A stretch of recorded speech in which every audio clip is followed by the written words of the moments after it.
Bugun zamonaviy dunyoda virtual olam bilan parallel ravishda rivojlanib kelayotgan bolalar, o'smirlar va ayollar o'rtasida keng tarqayotgan qo'l barmoq xirurgiyasi va ortopediyani dolzarb muammosi bo'lib kelayotgan bilak suyagini bigissimon o'sig'ini tenosinusit, ya'ni Dekervin kasalligi haqida gaplashamiz. Assalomu alaykum. Babayev Shehzod YouTube kanaliga xush kelibsiz. Dekervin kasalligi bu qo'lni birinchi barmog'ini yozuvchi paylarini kanalida stenozi va siqilishi tufayli yuzaga keladigan va barmoqlarning harakatida to'sqinlikni paydo bo'lishi bilan og'riq sindromini kuchayib borishi bilan xarakterlanadigan patologik jarayon hisoblanadi.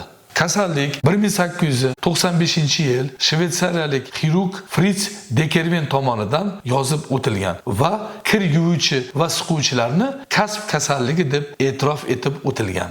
Jahon Sog'liqni saqlash tashkilotini bergan ma'lumotiga ko'ra, bu kasallik dunyo mamlakatlari populyatsiyasini 0,5-1,5% qismini tashkil qiladi. Kasallik ko'proq bolalar, o'smirlar va ayollarda kuzatiladi. Kasallikning xavf omillari quyidagilardan iborat: og'ir jismoniy yuklamalar, gayka qotiruvchilar, perforator bilan ishlovchilar, qo'l bilan kir yuvib va materialni siquvchi insonlar, sport mashg'ulotlari, ya'ni stol tennisi bilan muntazam shug'ullanuvchilar, bodybuilderlar va boshqa sportchilar, og'ir bo'lmagan mashg'ulotlar bilan muntazam shug'ullanuvchilar, ya'ni telefon, smartfon, kompyuter sichqonchasidan doimiy ravishda foydalanuvchilar, skripkachilar, pianinachilar va boshqalar, homiladorlar va yosh bolali doimiy bola parvarishidagi ayollar, qandli diabeti bor bemorlar va bilak kaft bo'g'imida o'tkazilgan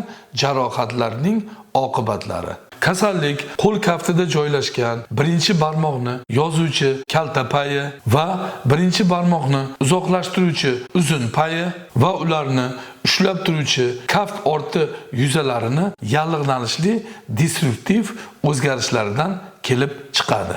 Bizga ma'lumki, yuqorida sanab o'tgan mushaklarni chegarasi bilan bilak kaft bo'g'imini orqa va tashqi qismida maxsus maydon, ya'ni anatomik tabakirka hosil bo'ladi.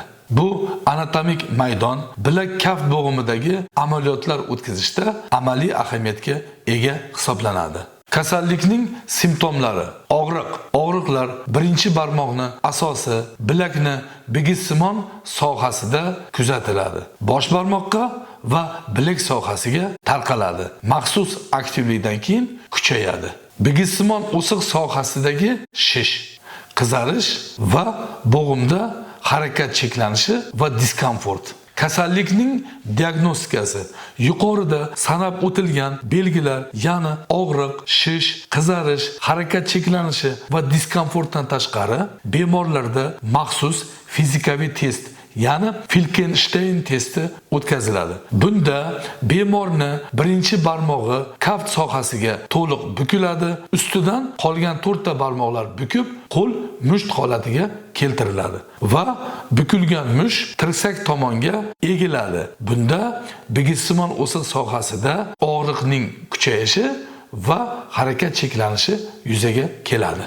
Va kasallikni tashxis qo'yishda ultratovush tekshiruv va magnit rezonans tomografiya tekshiruv usulida bigissimon o'siq sohasidagi tenosinusit va entezopatiya belgilari ko'rinadi. Kasallikni davolash: kasallik avj olgan vaqtda birinchi barmoqni fiksatsiya qilish maqsadida gips langeta yoki maxsus artezlardan foydalanish, nosteroid yallig'lanishga qarshi vositalarni tizimli qo'llash, bigissimon o'siq sohasiga glikokortikoid moddalarni lokal inyeksiyon terapiya qilish va shu sohaga gialuron kislotali moddalarni mahalliy qo'llash.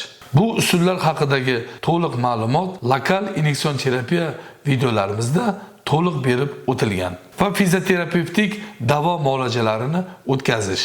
Konservativ davolash 6-8 hafta ichida to'liq samara bermasa, bemorlarda jarrohlik amaliyotlari o'tkaziladi. Paylarni kesish va dekompression amaliyotlar bajariladi. Agar sizda va yaqinlaringizda shu holat kuzatilsa, yaqin hududingizda joylashgan ortoped travmatologga murojaat qiling. Rahmat.